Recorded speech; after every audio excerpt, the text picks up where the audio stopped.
Hello everyone, I'm back with one of the important videos as your biology exam is near for 12th standard students, and this is also applicable for the students of 10th standard or any other grade student who is giving biology exam. तो ऐसा नहीं है सिर्फ 12th grade के students के लिए है. 12th grade के students के लिए मैं इसलिए बोल रही हूँ because after 2 days they are having their biology exam and hence I will be uploading this video.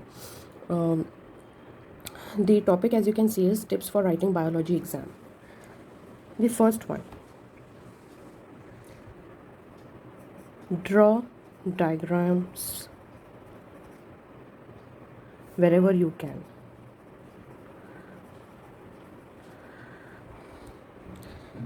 Previously also I had told you about this, that if the exam is of biology, it is very important that you draw the diagrams wherever they have asked you to do so. But at certain points in biology, it is possible that the question is not mentioning or not asking you about the diagram, but still if you draw diagram for a better understanding, it will fetch you good and complete marks.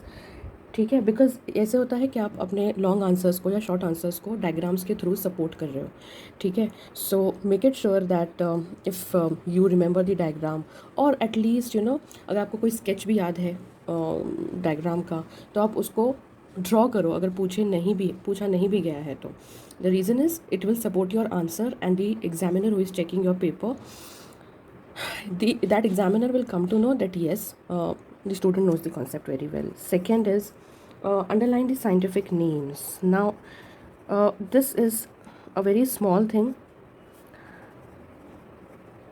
to do, but it is important. For example, like आपको मैं बोलूँ नीम का scientific name क्या है? Azadirachta indica. Now in your school or in your college, your teacher might have told you that this particular is written in capital letters and this is written in small letters. ठीक है, ये आपको ध्यान रखना है और scientific name को हमेशा अंडरलाइन करना है. ये बात आप कभी नहीं भूलना. अगर आपको बॉटनी का जो पार्ट होता है, like in biology you have two parts, botany and zoology, तो जो बॉटनी का पार्ट होता है उसमें आप लिखते हो scientific names, right?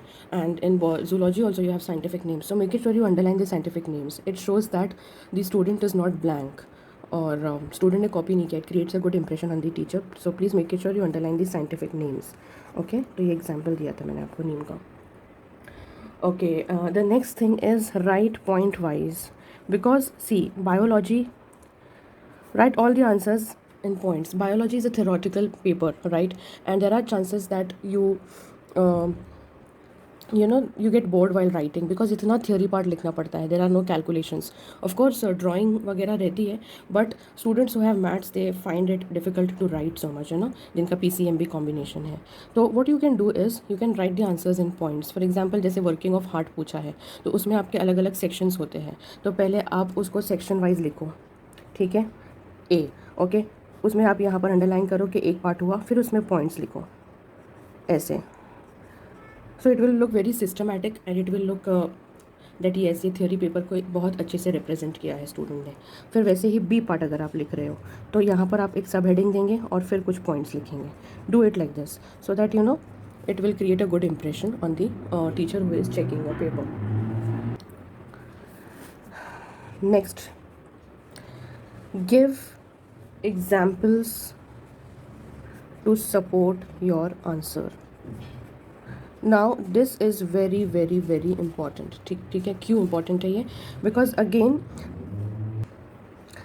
there are long answers, right? And there are short answers. ठीक है, तो जब आप long answers लिख रहे हो and you go on writing and writing and writing without mentioning anything, specific examples, it doesn't look good in biology exam. So make it sure कि आप हर concept के पीछे एक एक दो दो example याद करो. हर concept के पीछे आपके पास example 1 होना चाहिए, example 2 होना चाहिए. ठीक है, जो भी आप कॉन्सेप्ट पढ़ रहे हो ना, तो वो कॉन्सेप्ट के साथ साथ आपको दो दो एग्जाम्पल याद रखना है. ओके, तो फॉर एग्जाम्पल अगर आप ये कोई कॉन्सेप्ट अगर एग्जाम में भूल जाते हो लिखना, तो आपको एग्जाम्पल याद रहेगा. वो एग्जाम्पल के थ्रू आप अपने आंसर को सपोर्ट कर सकते हो. तो give examples to support your answer. And teachers who check biology paper and who are actually biology teachers, right, तो they like a lot when remember when the students remember the examples correctly. So make it sure हर concept के लिए आप एक एक दो दो example याद रखो, चाहे चाहे वो जूलॉजी हो चाहे वो बॉटनी हो. Make it sure that you are reading the concept and mentioning the examples. तो अभी आप क्या करेंगे, 2 दिन बाकी है आपके पास. जब आप पढ़ रहे हो तो कॉन्सेप्ट अगर आप पढ़ रहे हो कोई भी, तो उसके लिए like in rough notebook write the concept and write the example, write the concept and write the example, write the concept and write the example. Do it like this. ठीक है. So it will be easier for you to memorise and learn. Next tip to write biology paper effectively is attempt one word questions. Like जो one word वाले जो questions होते हैं, like answer in one word, और MCQs ऐसे होते हैं, और 1 mark question होते हैं, और 2 marks question होते हैं. तो ये पहले करने की कोशिश करो. इसका रीज़न ये है कि it takes less time. यहाँ पे टाइम कंज्यूम नहीं होता है ज़्यादा. Whatever time you take is less and marks आपको कंप्लीट मिलते हैं इसके. लॉन्ग आंसर्स के there are chances that marks will be cut, but यहाँ पर मार्क्स कट होने का सवाल नहीं होता है. And you already know that if the question is for 2 marks you have to write 4 points. ये ऑलरेडी हमने देखा है. ठीक है. 1 mark के लिए अगर कोई डेफिनेशन है तो वो कंप्लीट 1 mark के लिए पूछा जाएगा. Okay. So you know this right. और MCQs तो कंप्लीट मिलेगा आपको, 1 word भी होगा तो कंप्लीट मिलेगा. तो इसलिए आपको ये लेस टाइम लेता है और इसमें आपको मिलते हैं complete marks. Hence I said attempt this first. Next tip is read the question carefully.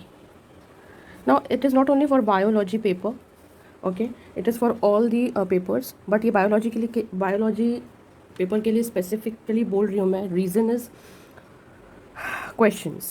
Now there are 2 types of question. एक तो explain type के questions आते हैं और एक तो describe type के questions आते हैं. ठीक है. Now what is the difference? Explain type के questions में you have to write the answer in detail, and describe type के questions में you have to write a short or a brief answer. आपको इतना डिटेल नहीं बताना पड़ता है जब आप डिस्क्राइब होता है क्वेश्चन में, डिस्क्राइब दिस और डिस्क्राइब दैट. और जब एक्सप्लेन होता है तो आपको डिटेल में जाकर बताना पड़ता है. This is the thing. So you always read the question carefully. You can read it thrice. I always tell my students to read it thrice. Reason is you people are always in stress. जब exam आता है तो आप लोग stress में रहते हो ऐसे भी. ठीक है. तो पता नहीं आप स्ट्रेस में कैसे पढ़ते हो क्वेश्चंस. तो make it sure that you read properly. 3 बार पढ़ लेंगे अगर क्वेश्चन को तो आपको आप वो क्वेश्चन को अच्छे से समझ पाएंगे. If you are not confident read it thrice. If you are confident read it once or twice properly. 7th is do not leave any compulsory question. Suppose that the question is answer or attempt any 3. Okay. और उसमें से आपको सिर्फ 2 आते हैं. आपने first कर लिया, सेकंड कर लिया, थर्ड वाला आपको आ नहीं रहा है. Okay. But try to remember and memorise something about that particular question. So even if you do not know the entire question, you can write something about the parts of the question. अगर for example एक question है उसके सब parts हैं तो आपको सब parts के बारे में आता है कुछ ना कुछ लिखने, तो राइट दैट. ऐसे मत सोचो कि पूरा क्वेश्चन नहीं आता है तो I will not attempt. Write something, attempt something. I tell you students, कितनी बार एग्जामिनर्स आपको मार्क्स देने का बहाना ढूंढते हैं. ठीक है. तो अगर आपने पेपर लिखा है तो they get that excuse, yes student has written something, I will give marks. So make it sure that you write something. Do not leave anything empty. Now 8th point is plan out your paper. As soon as you get the question paper beforehand, right? आपको थोड़ी देर पहले मिल जाता है paper, तो आप अच्छे से paper को रीड करो. ठीक है. Read the paper, question paper properly and plan करो कि मुझे पहले MCQs करना है, फिर उसके बाद I have to do the 2 mark questions और 1 mark question, फिर उसके बाद आपको 3 marks वाला करना है, देन उसके बाद आपको 5 marks वाले पे जाना है. Like you can plan these things if you get the question paper, if you read it properly, like instead of looking here and there and talking, you can read the question paper properly and plan your answers. The last point, 10th point तो यही होगा कि you have to be positive while you write the exam. So इसलिए मैं ये last point बोल रही हूँ, 9th वाला. While preparing, focus on important questions. जब आप प्रिपेयर कर रहे हो, अभी आपके पास 2 दिन है, तो focus on important questions and prepare those questions very well. And in addition to that, I would like to say that जब आप लिख रहे हो long answers, no need to write everything you know.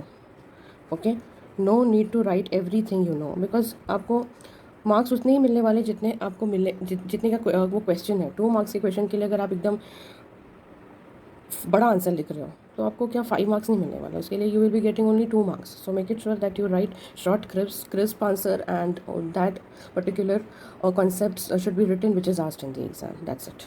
So that's all about the biology exam tips. I hope you have taken a note of it. Thank you for giving me such an amazing response for the previous 2 videos. I hope you will share this video with your friends. Thank you so much. See you in the next video.